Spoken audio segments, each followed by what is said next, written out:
Hello and welcome to a new episode of New Earth Awakening. Today we welcome to the show Jessica Hadari, whose events have celebrated a new paradigm in women's leadership for nearly 20 years, centered around wisdom and collaborative business building. She is the founder of the Women of Color Wisdom series and the Feminine Frequency Global Festival, which spotlights the wisdom of women in a community of over 13,000 women all over the world. Jessica has also deeply cherished community co-creation as a mother, hospice volunteer, and yoga teacher. Jessica, welcome to the show. Thank you. Thank you so much for having me here. Thank you so much for being on Earth right now, actually, sharing your light, Can we start by you sharing a little bit about your journey, how it led you to your amazing work you're doing today? Yes, absolutely. Well, I started hosting women's circles in my living room back in my 20s. And I grew up in a house where my mom was very involved in the church. And so she would host women's Bible study circles, like women's circles in our home. So I grew up in a home where there were always like groups of women coming together, literally, sitting in a circle in chairs, around spiritual, discovery. And yeah, when I came to be in my 20s, I just felt hungry for that sense of very intentional relating with other women and had explored being a part of women's circles, after high school, and just really enjoyed this concept of women coming together, not only in friendship, but intentionally to explore spirituality or personal growth. And now the work I do, we come together in circles to develop our businesses. And all of the women that I work with, for the most part, have very spiritually oriented businesses, authors, therapists, ceremony leaders, healers of every vocation. So yeah, so it all started with women's circles in my living room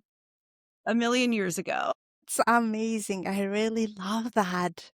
So it was about community, about sharing, about being openly vulnerable and just sharing your light, which is what you do today. I love that. It's like it's the same topic, just different containers, and it keeps growing and evolving. I love that part. Thank you.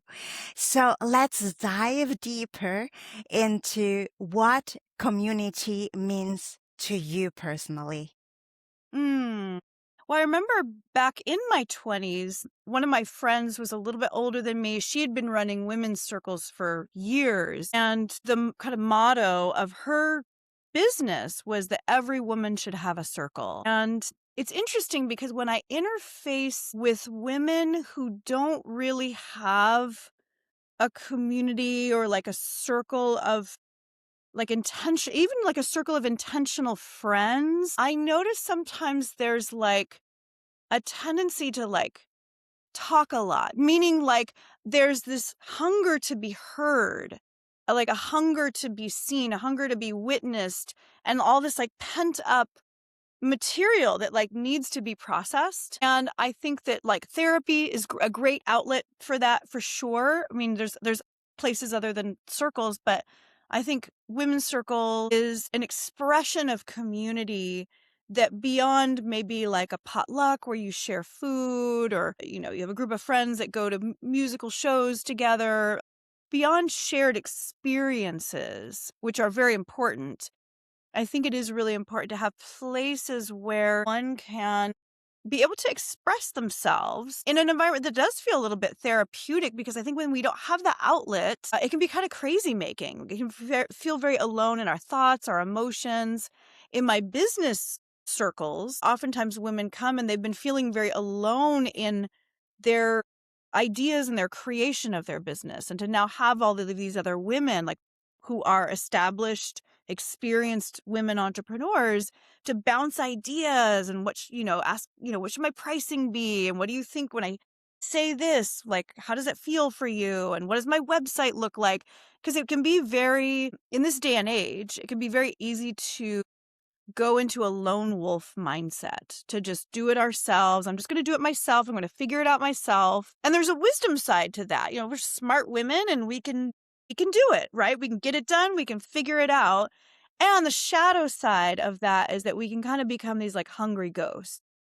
And I think that like intentional community, whether it's around business or spirituality or personal growth or, whatever, it's like an act or a practice, like engaging in a community like this. It's intentional, is a practice of refilling your cup and not going into those lone wolf tendencies and not becoming a hungry ghost, because nobody wants to be building a business from a hungry ghost archetype. It's like you want to be like full and filled with ideas and know that your ideas are landing and know that your ideas are good and what you're putting out there in the world is resonating before you put it out into the world. And I think having intentional community allows for that experience. Yeah, so we're not just creating just our lives alone by ourselves. The other piece I'll say is I think for women too, we often, get to a certain point in life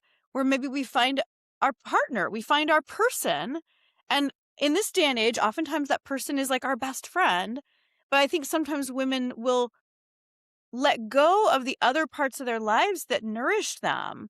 They stop going to the dance classes. They stop going to the women's circles. They stop going out with girlfriends as much because they want to spend time with their honey.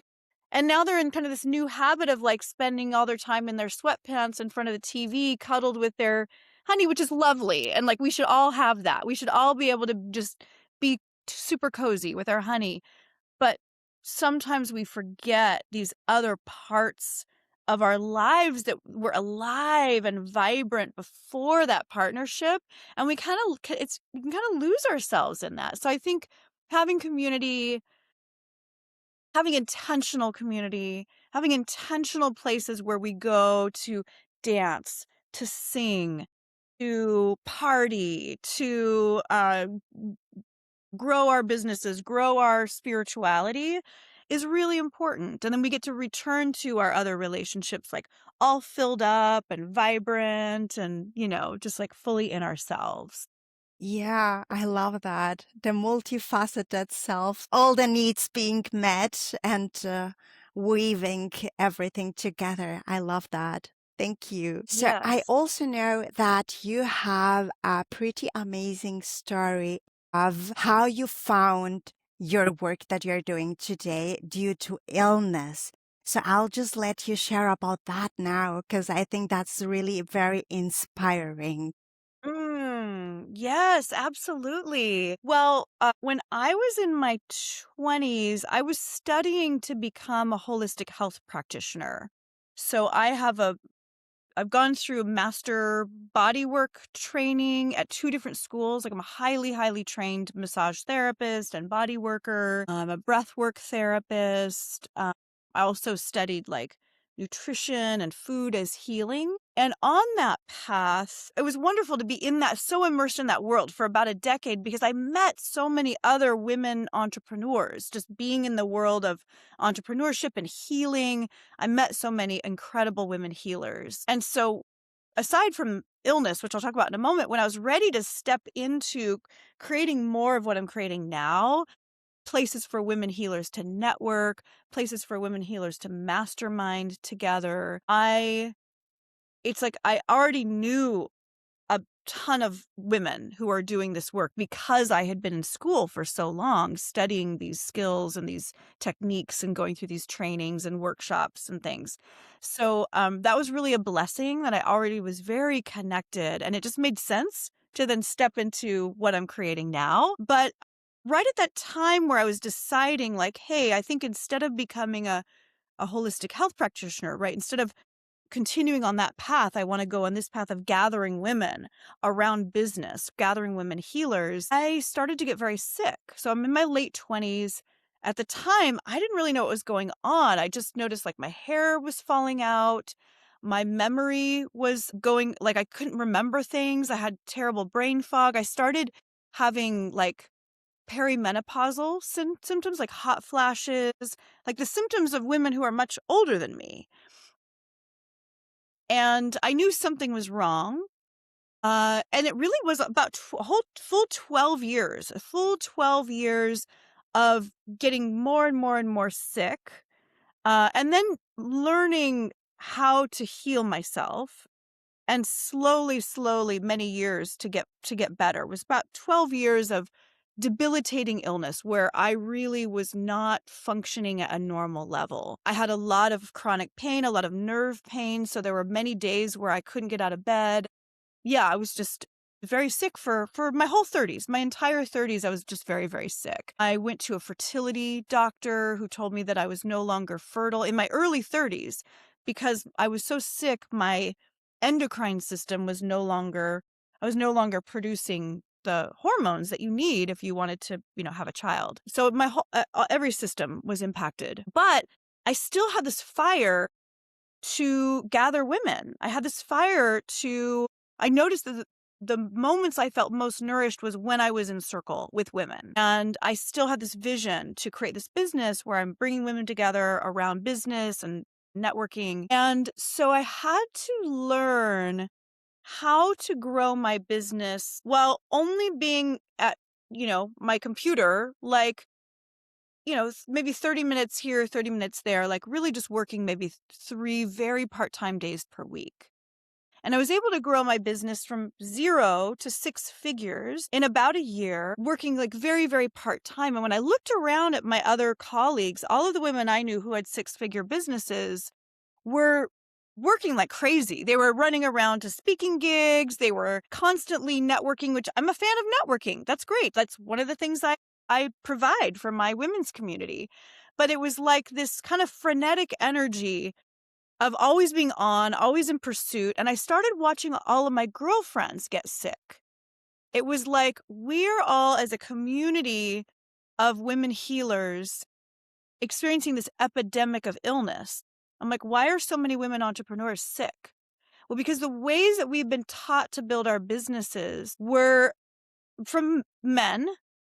And they were very much like, go, go, go. And even if you're tired, you keep going. Like it was a mindset of being always on, of pulling yourself up by your bootstraps. It's a mindset of being in pursuit, going out to get clients. And I was like, well, I've built this business from leaning back and receiving. And so I started to break down, well, what did I do? What did I do to get here where I'm only working, 3 very part-time days a week, and I'm sick? And I started to break that down and teach workshops about how I was doing this. And like, here's all the things you've been taught, and you don't need to do this or this or this or this. And if all you do is focus on this and this, there's no reason you can have a 6-figure business. And it's been interesting over the years to watch the women that have listened to me and the women that haven't, the women who are addicted to all the busy work, all the chasing all the shiny objects, like doing all the little things that don't matter in the end. And so I made a decision when I had built my business to remove anything that caused stress, to remove anything that caused adrenaline, to remove anything that did not directly lead to money or joy. Gone. It's that easy. And I just, and that really, I mean, if without teaching any like business techniques, like that's really it. That's really where you start. You remove anything like, really, is this thing that I'm fiddling around with on my website actually going to make me money? No, probably not.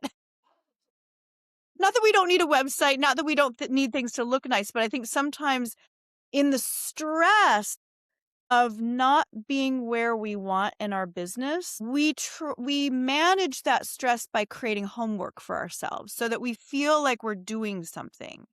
But then in all of that doing gets in the way of us actually opening our channel to receive the information we actually need to receive to create what we actually came here to create in this lifetime. All that busy work, when you let it go and you just focus on the actual things that are actually going to attract clients and money, then you have so much more space. Like I take naps in the middle of the day. I do yoga in the middle of the day. I still work part-time all these years later. Now, like more than 10 years later, I still have a 6-figure business in the 6 figures and I still have a part-time schedule. I like that. And this story is really like amazing because you can see that something that can be so challenging and so heavy, the body physically and emotionally and all of that can turn into such a bliss and wisdom that you can share with others. It's like when you're sick, you don't want to be spending hours and hours working for this, working for that, and you can't. So it's the Yeah. blessing because you looked for new ways and you found them. Yes. Yes. Yeah. Amazing. I love that so much. So thanks for sharing that with the audience, instead of chasing, letting everything flow and receive. So let us share a little bit more about yoga, please. So tell us, like, what is it that fascinates you the most about yoga? Yes, absolutely. So I started taking yoga when I was 18 years old. I moved to New York City right after high school. And yeah, there was a lot yoga was very popular in New York City. At the time, like yoga was still kind of new. Like I remember my parents still kind of being like, "What's this yoga thing that you're talking about?" Now everybody does yoga, right? They have it in senior centers. It's everywhere. But back then it was popular in bigger cities. And yeah, so I just started taking yoga. I'd been very intensively training as a dancer. I was a classically trained ballet dancer, which is why I moved to New York City. I danced at Ailey, which is one of the most renowned modern dance schools in the world, and I was at like the highest levels dancing with the company members who perform with the Alvin Ailey Dance Company. And so yoga was a dance like form of exercise that felt like a very natural fit with ballet because there is a way that it can be very dance-like and meditative, and you've got the stretching and the strengthening. And I think I also, appreciated some of the spiritual aspects, some of the personal growth aspects that can be woven in with yoga. I did my teacher certification when I was 20 or 21. And then when I moved to the Bay Area, I think I was 21 when I moved to the Bay Area. My first yoga gig was at Gold's Gym in the Castro. So Gold's Gym is this huge gym. It's in the Castro, which is kind of known as like the kind of the gay neighborhood of San Francisco. So I showed up to teach this class of like 50 like super athletic, very fit, like gay men. And I loved it. It was so much fun because I could just throw anything at them and they wanted the challenge. They wanted the hard stuff.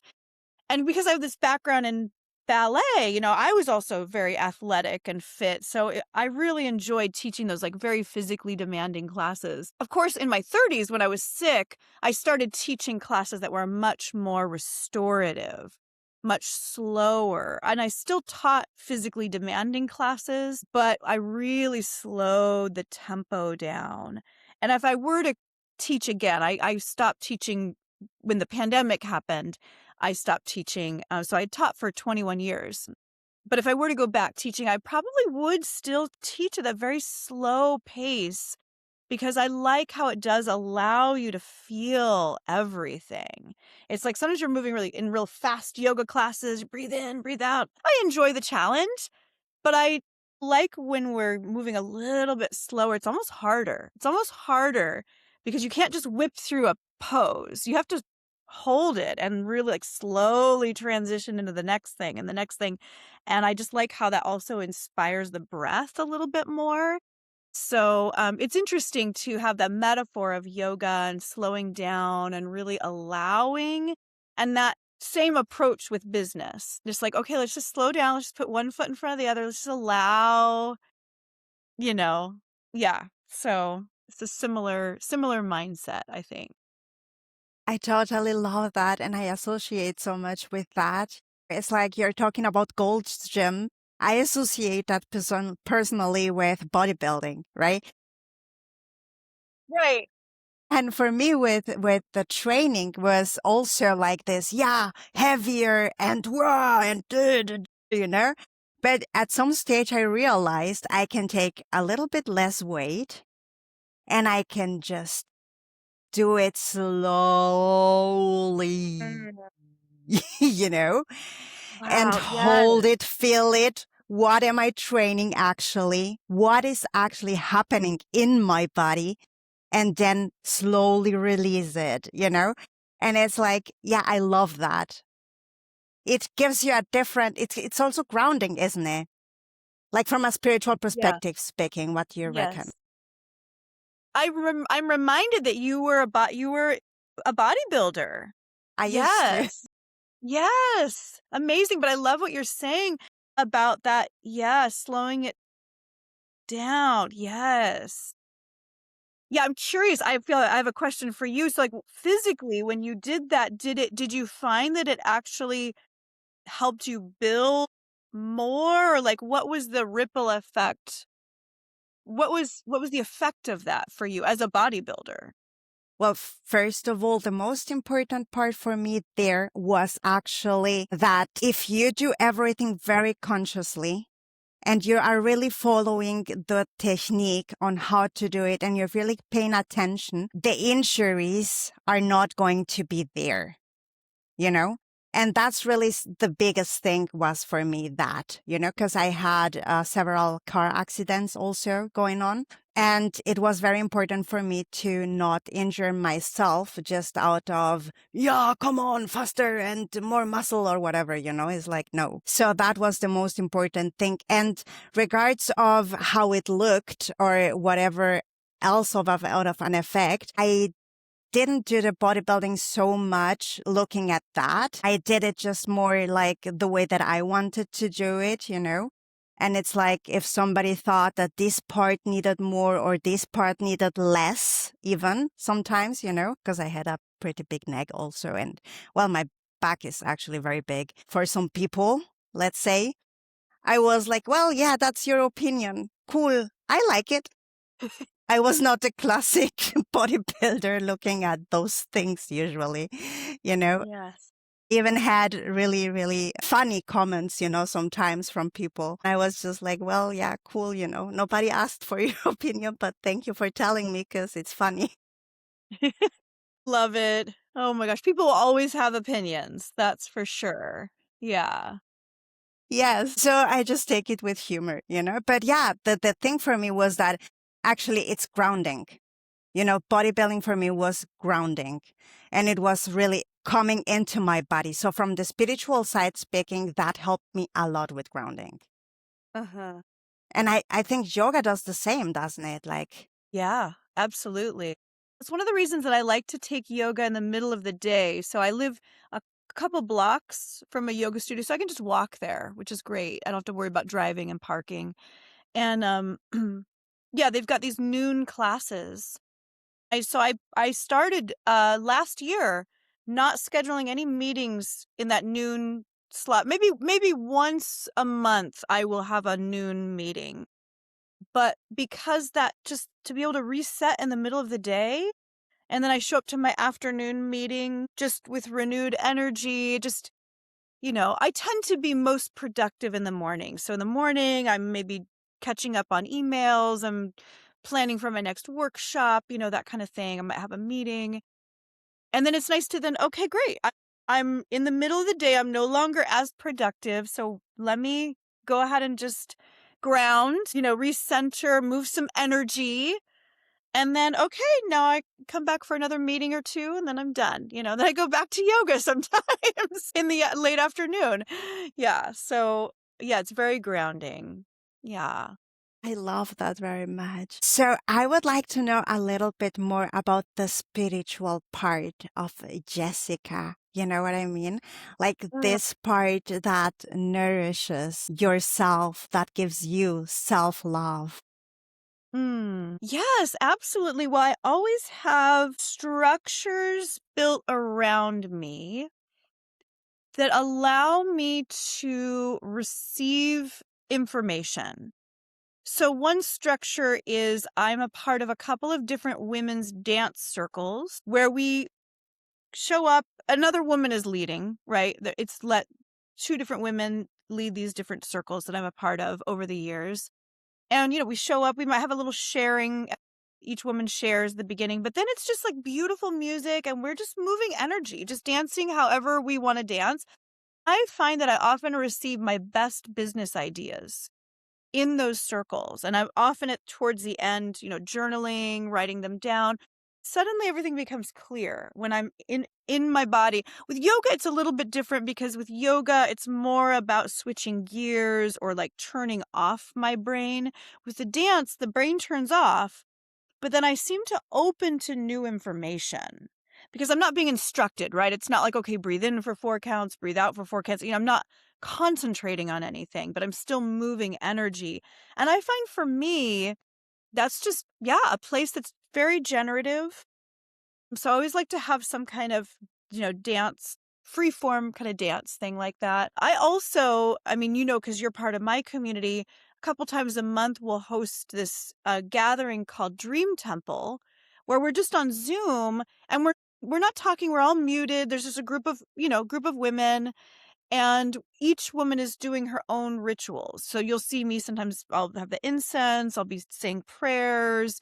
Some women are pulling oracle cards, some women are journaling, some women are on the floor just kind of stretching and moving because I put on really beautiful music for Dream Temple. And I think also, I enjoy sometimes going to ceremonies. I love going to women's retreats, priestess retreats, ceremonies, plant medicine ceremonies. I think all of those, being able to have places where I can step out of my life and into a ceremonial space or a ritual space is also just very generative to me. So, yeah, so a lot of it is tied to like making the time to do it, right? I'm going to a women's circle. We're now in Dream Temple. I'm going to a ceremony. I'm going to this retreat, right? Because if I was just left up to, if I didn't have these things in my calendar, then it's easy to get caught up in doing other things. Then you're like scrolling Instagram or whatever, which can be fun. But, if I don't have it in my calendar, it doesn't happen. I have many friends who really are very good at weaving in, they have a morning practice or they have a evening practice or some kind of daily thing. And I've just never been good at that. I have to have spaces that I go to with other people. And that's how I experience my spirituality. Yeah. I love that. So you don't actually have a morning ritual. Your morning ritual is actually going to yoga and going to Yeah. center yourself.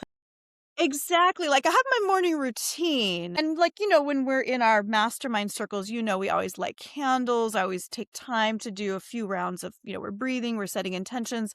So I get to do that a few times a day. And, so there's that, but it's also a built-in thing. It's built in.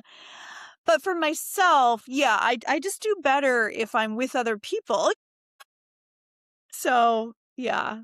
I Yeah. totally love that. It's just finding a way on how you can have the most fun with Yeah. yourself. And if that involves whatever it involves, then so be it. Yes. There's only the way that you enjoy most and go for it. I love that. Yes. I mean, I can imagine in ancient times, right? In ancient times, we're maybe just living in a small village, a small community of people. Then I can imagine like all of your rituals would always be done with others for the most part, right? Like there's just, this is what we're all doing. Or this is what I'm doing with my sisters, or this is what I'm doing with the kids, or I don't know. Like I imagine that.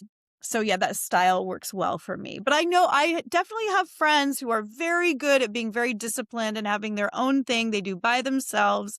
And that's just never worked for me. Yeah, I love that. So it's about variety as well. That's why we are here Yes. for. Yes. Yes. Exactly. Yeah. Love that. So, because what I love is that you bring all of this together just so like weaving into one another. It's like, yes, there is a mastermind, but you have an intention. It's intentional. You light up the candle, which is symbolic for our inner light as well, right?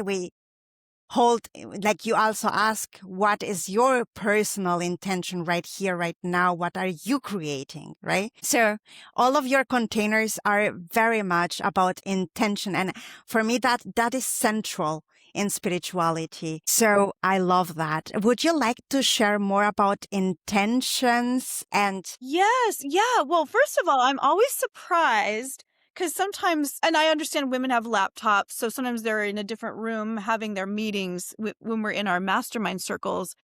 But sometimes I get the sense like, oh, this woman is not accustomed to keeping a candle next to her workplace. And I can't even imagine. I feel like my kind of business friends and it's just like a normal thing to like light a candle. And now I'm going into like intentional work, whatever mode. And certainly when we come together in circles. So yeah, it's like having these like small symbols that remind you like I am now going to do this, or I'm now going to engage in this way. But I'll speak more deeply to intention because we do, when we come into our circles, before we start masterminding, I have each woman name her intention. And I had a very powerful experience when I used to run these women's circles out of my living room. I circled with the same group of women for 10 years. So there was the women who came to that very first circle, there was a group of them that ended up staying, and we circled every Wednesday for 10 years. So to be these women in our 20s and then circle all the way into our 30s through death, through divorce, through marriage, through having kids, like that, was really powerful. And one of the things that we would do is we would hold an intention, same thing, it was usually a word or phrase, but we would hold that intention and we would name it in every circle. We would hold that intention until it was no longer necessary, meaning that the way that we would create our intentions was to kind of ask ourselves, like, who is the universe asking us to become now? Who is the woman that the universe is asking me to become now? And that was where the word or phrase would come from. To be more expansive, to be more grounded, to be in a state of resting and receiving. That was actually one of my intentions back when I was first started building my business. Resting and receiving. But we would keep these intentions sometimes for months, and to light candles and to bring them into circle and to place these on our altar, to stick them on our bathroom mirror, to really explore what it would be like to live these intentions. And miraculous things would open up around holding these intentions until it's like so clear, I'm living this intention now. I'm embodying this intention every day. So the resting and receiving, well, that's where I created my 6-figure business, right? But from this place. So that's really the power of really holding an intention. So in our circles, oftentimes women will cycle through. They might have a different intention for each circle, but you'll notice that I will also often state, like, this is my intention for the season. And I do right now, my intention is sacred focus. Because as I step from summer into fall, we're in winter now, winter into spring. As I step from summer into fall, I noticed that I was having a really hard time focusing. I was having a really hard time. I knew there were things on my to-do list. I wasn't doing them. I'm like, I'll put it off till next week. I wasn't focusing. But it didn't seem right to be like, focus, right? Because it's like, I still want to rest and receive. And so I just was kind of sitting with like what actually wants to happen right now and trusting like everything's going to unfold exactly as it's supposed to be and in the timeline that it's meant to, which there's a way to hold that can be an excuse, but it really there were just some other things that needed to be focused on. And so I started bringing in this intention of sacred focus. Well, what if there's a trust that whatever I'm focusing on is sacred, and also to bring in more focus, but in a way that is in service to the sacred, right?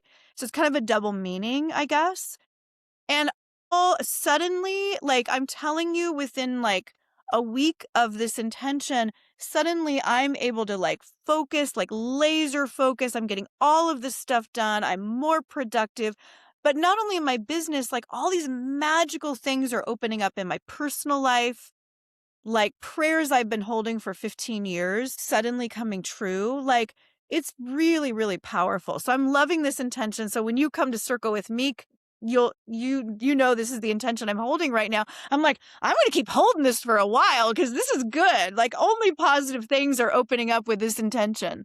So I wanted to speak to that because I think sometimes even spiritual people don't take intentions seriously enough. They're like this thing you learned in a workshop. We learned how to create affirmations and we used them and we had powerful experiences and then we forgot about them, right?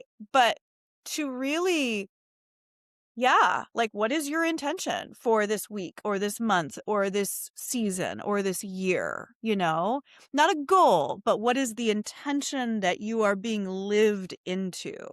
I think it's a powerful question to ask.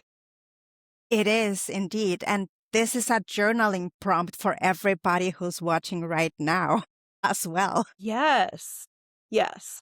Powerful. And I love this intention of yours, this sacred focus so much. And it resonates with me deeply because, I tend to say that attention is love.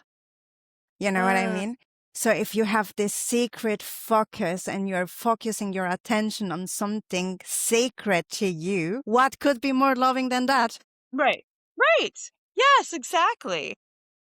And it's just you being love. So I love that. That's really, I like thinking about it in that way. Yeah, that's very special. I like that. Yes. Yeah, well, you came up with it. Thank you, Jessica. Would you like to share a little bit more about your experiences with medicine?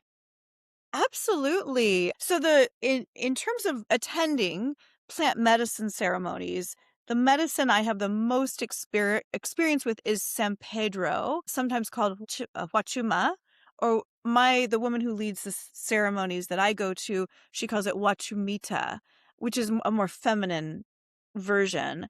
Because it's a very much more gentle, much more feminine experience than, for example, like ayahuasca.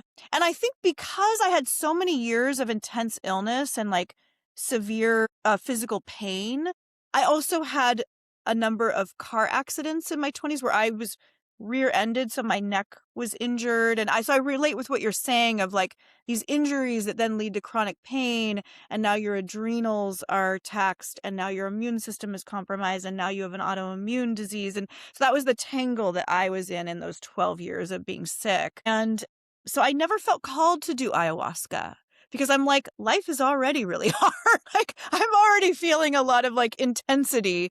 I don't necessarily need to like bring more intensity, in. I felt like I already had been initiated through a lot of like fire and intensity. And so, yeah, for me to go to ceremonies that are more feminine, more like replenishing, um, have been just felt very supportive. In my own life, outside of ceremony, I think during the pandemic, I started to create a new relationship with psilocybin. So I had often like taken mushrooms for fun. I enjoy psychedelic experiences.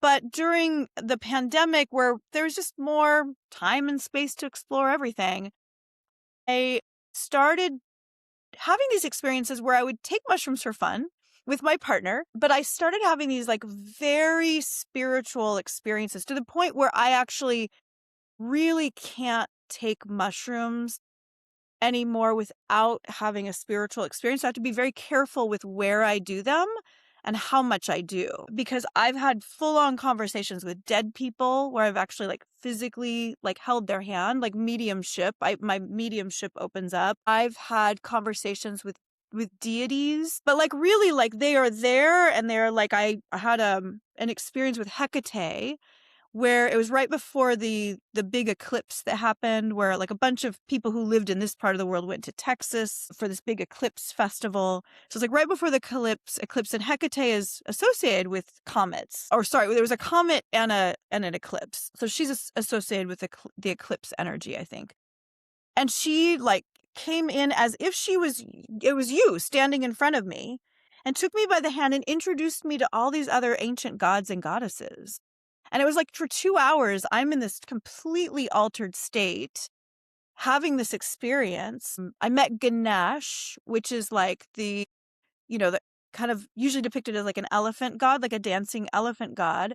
And I was like, oh, Ganesh is actually an entity. He's this ancient entity, and I can understand why people would think he looks like an elephant. He's not, but he has these like tendrils that come out of him that are like many trunks, like elephant trunks, and his eyes are kind of I can see like the shape of like an elephant's big eyes. And he kind of dances with you, but he doesn't have a body. He's just like piercing your eyes and like doing this really cool dance. It's really amazing. I was like, oh my gosh, I'm like dancing with Ganesh right now. So just really interesting experiences. Like the veils lift, and I just have very profound experiences. So that's been interesting to just have this new relationship with mushrooms.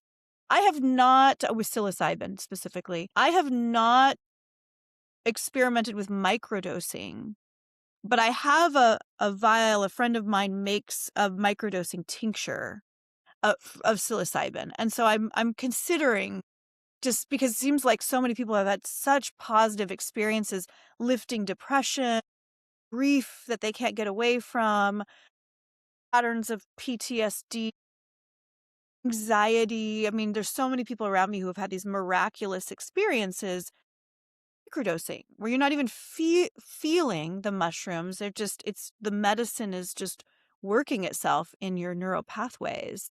So that's very interesting to me. I love that we're living in a time where these medicines can be studied again. Because there was a long time, at least here in the States, where it was illegal to study these medicines. And I'm very grateful that we're able to now, and that we're discovering what we're discovering around the healing properties, when used in a specific way, in a safe way, in a therapeutic way. Yeah. Exactly. And with intention, right? And with intention. Yes. We Yes. circled back Yes. successfully. Yes. Oh It's my all God. connected. Yes, I love that very much. So, Jessica, I would like to ask you the most important question of the podcast right now. So, what is your highest vision for the new earth that we are co creating right now? Well, my highest vision for the new earth, yeah, I mean, I really do have this deep desire always. I mean, it is the foundation of everything that I create in my business, is really more and more women healers coming together. Whether it's collaboration, right? Hey, let's create a thing together, or do a podcast together, or whatever, or come together just for that like colleague sisterhood support, or coming together like we were talking about earlier, like masterminding, like, hey, let's weave our wisdom together and help one another grow our businesses. Yeah, there's something just very ancient about that, like women healers coming together, because I think that when we feel connected, even if we just feel connected, like just psychologically, we just feel connected and supported, it amplifies the work we're able to do in our communities and with our clients. And imagine all the lives that those clients touch with the transformations and healing they've had. So there's this ripple effect out into the world. And on a more practical level, women coming together, the projects that we're able to create, the number of people we're able to reach is just far greater. So I really would love a world where the money is in the hands of women healers, because when women healers have money, we not only leave a legacy for our families and our children, our daughters, but we tend to give back. Right. And so I'm actually going to write an email today that's titled "The Prosperity That Gives Back." So yeah, that's my highest delight, is women coming together in community to amplify the work that we do in the world. Yeah, because there's no such thing as competition. That's something that we made up in our heads. I love that. Cooperation and service. Yes. So, do you have any parting messages for the audience that you love to share right now? I would say, if you are a, a woman or a healer or really any gender, whether you're a healer or not, find ways to plug into community. There's so many wonderful resources with different apps. Even like Meetup. I don't even know. I don't even know. Where are people finding community these days? I mean, even some of the old platforms like, Facebook events. Plura is kind of one of the newer apps. Meetup, I think it's like if you want a community, it is easy to find, and it takes a little time to like find your people. But I think it's worth the process. I think it's worth the process. I feel very blessed to have like circles within circles within circles of different communities in different parts of my life. And it feels really rich and abundant. So I would wish that for anyone. And just start with that one little meetup, that one little books circle, that one little women's circle, that one little church group, and just trust the fractal of connections that you make there. Oh, that's really beautiful. Thank you very much, Jessica. So we will be posting your links below so people can find out more about you, your amazing circles, all those amazing things that you offer. And I thank you for being on Earth. Thank you so much. Likewise, I thank you for being on Earth. Thank you for doing this. It's beautiful.